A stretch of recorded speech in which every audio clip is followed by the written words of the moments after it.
In this video, I'm going to cover how to shoot archery in cold weather gear. So I'm outside here today in Florida. Yes, it's still Florida, but it is chilly, at least to me. So what I'm going to do is I'm going to share with you a few different tips that I've learned over the years on how to deal with shooting in cold weather gear, not only to be accurate downrange, but also to make sure I'm still being safe.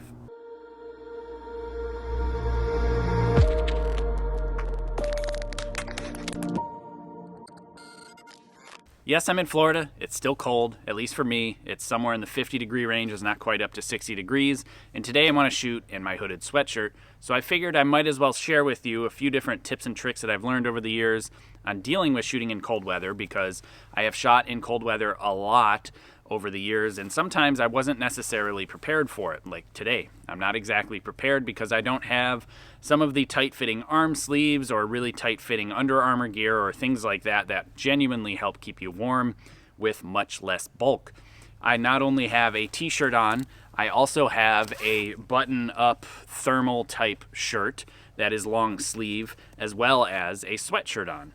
And so you can layer up and still shoot with some basic gear, basic clothes, but there's a few things you have to pay attention to so that way you don't catch stuff like the string on your hoodie on the string of the bow as you're letting it go, or the sleeve, because anything that the bowstring contacts when you let it go really dramatically affects the arrow's impact downrange. And for sure, if my bowstring hooked on any piece of clothing as I was letting go of the arrow, as the string was traveling downwards, propelling the arrow forward, I'd miss the entire target here at 70 meters. So mostly what you're looking for in how to shoot in cold weather gear is to make sure you still have clearance. I, today, am wearing a fairly tight-fitting hooded sweatshirt, so it's a lot better than most baggy sweatshirts out there or hoodies out there, but there's a few things that you can do to kind of mitigate that. So even though my sweatshirt is much better than most of the sweatshirts that are out there, at least budget level sweatshirts, the principles still apply. Normally, I like to put my Quiver belt on underneath my clothes because it's a lot more comfortable. It allows the shirt to move independent of the pants and independent of the belt itself. But if you actually take the belt and you put it over your sweatshirt, over your clothes, when you lift up the bow, it helps keep the sweatshirt down. So that's your first tip, is to put the belt on the outside of your clothes. It will help keep everything much more snug and much more tightly fitting, because as you go to lift up, if I did not have this here, I would bunch up a lot in this area right here.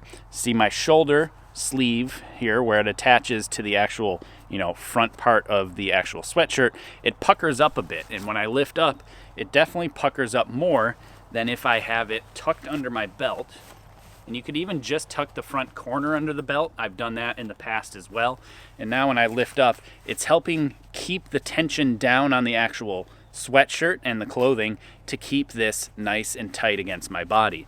Yes, I could put a chest protector on, but the same thing still applies because the chest protector comes through here, but it still allows the sleeve to bunch up a lot in the front without it being pulled down.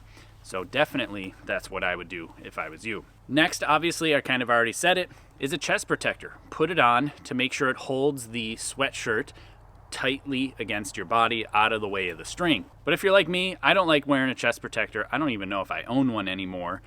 And I haven't shot with one in, years. I really only used it in the past as a billboard for logos, trying to advertise for sponsors. That's a different story. But I just don't have one anymore. So for me, just tucking it under my belt is sufficient. The next thing is obviously an arm guard. If you don't have one, don't normally shoot with one, you may need one for when you're shooting in long sleeve shirts. And really, it's all going to follow the same kind of principle. What I'm doing is I'm making sure I keep all of the excess material out of the shirt towards my hand side. And you'll see I have a little bit of excess material built up here. But what this is doing is it's keeping the tension in the material and keeping it taut so it stays tight against my body. If I did not pull this excess material out and it was bunched back, now you can see I've got a bit of a wrinkle here. Again, it's tight fitting to begin with, but if it was baggy, it would be very, very bulky. So pull the excess material down, hold it put your arm guard in its proper position that you like it, and then take your sleeve and double it back, so that way you get rid of the excess material and you can still put your hand in the grip properly. Is that I've got a nice clear pathway from my chest forward down my arm to my arm guard with no interference possible of the string. Now you can actually see some more stuff that's potentially getting in the way. Not only is the string from my hoodie in the way and a complete hazard, tuck that out of the way, very simple, but also so is this excess collar. I love this hooded sweatshirt because you can zip it up and cover all the way up to your neck, but when it's open, this excess collar can get in the way. So I like to fold this down and tuck it out of the way, at least on the bow side. And then the last thing that you need to pay attention to is sometimes zippers will have a little spring tensioner on them and it'll lock them up or down, but sometimes you can have it sticking straight out and that can get in the way as well. So make sure that's folded down and out of the way. And now I've got plenty of clearance with my shirt tucked underneath my belt here to be able to shoot and have no interference here at all with the string when I let go of it. So I'll put on my gear here and shoot a couple shots and show you how much clearance I have on my arm and my chest, despite wearing 3 layers of very bulky, not tight-fitting clothes. At least nowhere near as tight-fitting as some of the thermals that are out there, some of the available like Under Armour style, tight-fitting, almost borderline compression shirts that are thermal. Those are one of the best shirts that you could possibly wear when you're trying to shoot archery. I'll have links in the description below for those in case you're interested. But with everything tucked in place,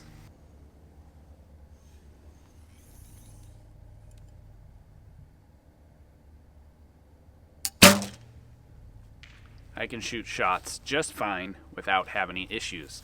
I can even, if I must, shoot with my hood up, and again, keep this side tucked in, keep that string out of the way, and when it's really, really cold out, like I had to deal with at many tournaments, you can stay quite warm and be able to shoot really good groups. But again, keeping this thing tucked in the front, every single arrow I will pull this down to make sure it's nice and taut, to make sure I have plenty of clearance.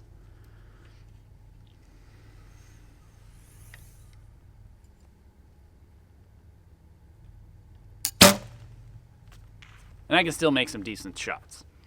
One thing to be concerned with, it does genuinely change the feel of the shot itself with all these layers on. And especially if you have tight-fitting clothes, it starts to become more and more limiting in regards to the actual form and technique, and getting into your position may not feel exactly the same. So if you're like me and you like to be prepared, and you're going to a tournament that it might be very cold, it is indoor season, and a lot of indoor places don't necessarily have the best heat, not at least when you're used to shooting in t-shirts. So what you may want to do is practice a bit in a bit thicker clothes, a bit more layers or something like that, to learn how to deal with the actual feeling difference, because it can be a bit challenging and a bit shocking if you're not used to it. So just be cautious, make sure you tuck everything in nice and tight, pull out all the excess material, make sure that you're wearing an arm guard, and just really make sure you're paying attention to all the little loose ends that you've got on your clothes, because if they get in the way of the string path as it's traveling and pushing the arrow out of the bow, you're not even going to be remotely close to hitting the target. Hey, if you like this video, consider sharing it. Genuinely, it really helps this channel grow. Also, if you wouldn't mind, please do hit that subscription button and the notification bell down below. Also, please consider supporting this channel. There's many different links in the description. I can't thank my supporters enough. Genuinely, I wouldn't be able to produce all this content without you, at least not to this level.